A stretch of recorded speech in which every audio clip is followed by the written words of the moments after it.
Okay, so as we learned in our last video, human beings are systematically bad at exponential growth, probability and estimating risk, and multitasking.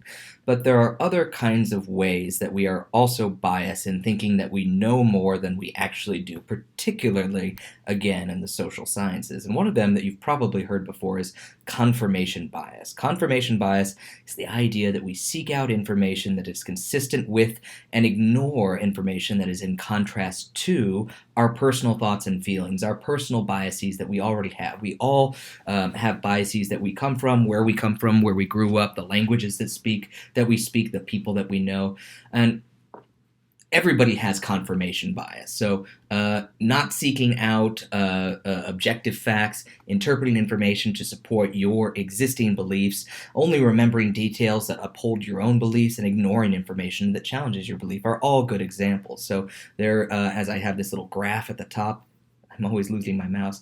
There's evidence that we ignore, which is facts and evidence, but there's evidence that we believe, but we only believe facts and evidence if it is within our already preconceived notions. You see this all the time in politics, and having just been through this pandemic, we certainly saw it in vaccines, whether or not we believe that vaccines are effective or not, whether or not people believe that masks are effective or not, all these different kinds of ways that we have different kinds of confirmation bias.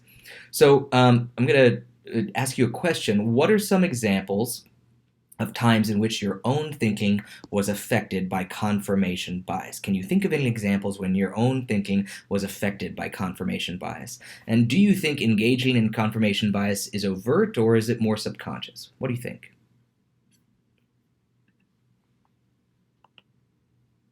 Now, there are other kinds of errors that the human brain is really prone to make, and one of them is fundamental attribution error.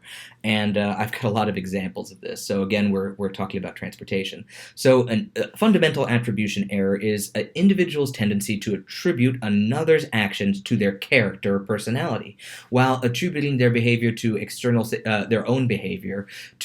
situational factors outside of their control. So I was living in Chicago when I read this book, and so I immediately thought about bike lanes. They built all these beautiful bike lanes all over Chicago just a few years ago, and they were amazing, but they're basically unusable because every single driver just parks in them. As you see these Uber drivers, these taxis, they just stop and park in them. In this one picture, I count probably six cars parked in the bike lane. So they're basically non-existent. The bike lanes are just free parking for anybody who needs to stop for a little bit of time. Now, when I see that, I get really mad. I get really angry as a cyclist. That person is just a bad person. They are a terrible person. They should be prosecuted and they should get a ticket. And maybe those things are true, but I don't know. But I attribute this one bad behavior they're doing to their character and their personality, and I imagine how they might be bad in other ways for this one thing.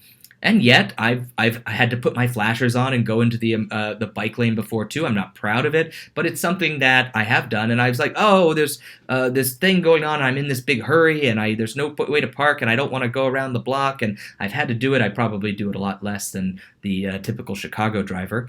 But we'll talk about that kind of bias in another lecture. But we all do this, like.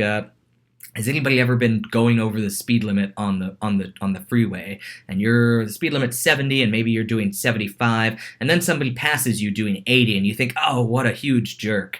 Well, you're speeding too. And so this is again an individual's tendency to attribute another's action to their character or personality, while when you do the same action, you think, "Oh, well, that's because of this external situation. There wasn't anything I could do."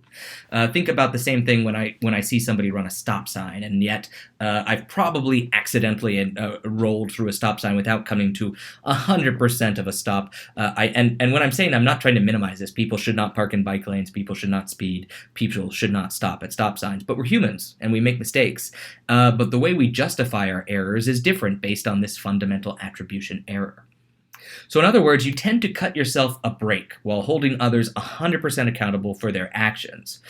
Can you think, I've given some examples for me and my particular biases, but what are some examples of times in which your own thinking was affected by the fundamental attribution error? Are there ways that you do this yourself? So the next one is the Lake Woebegone effect. Kind of a funny name, but it's a tendency for most people to believe that they are above average in intelligence, sense of humor, divining ability, or some similar trait, maybe better looking, more attractive, things like that. And I'm sticking with transportation this lecture. 93% of us think we're above average drivers. 93% of all Americans think that they are above average drivers, a statistical impossibility. Only 50% of people could possibly ever be above average drivers. So I would imagine that some of the most dangerous drivers are actually the ones who think they are much better than they are, just like we think that we're better at multitasking. So you might be eating food, driving your car, changing the radio, and also talking on the phone all at the same time. Those are all recipes for bad news, right? So the term Lake Wobegon effect was introduced by U.S. physician John Jacob Cannell in privately published report in 1987, commenting on the fact that all 50 U.S. states had reported elementary school results above the national average. Again, not everybody can be above the national average. I don't know exactly how they came to this conclusion, but it's nuts when you think about it, right? So what do you think you are above average in that you might actually not be above average in? I happen to think I'm very funny. My spouse, Jennifer, happens to think I'm not very funny. Maybe the truth is somewhere in between. But what do you think you're above average in that you are likely in all probability, statistically, not that good at or just average at? What do you think?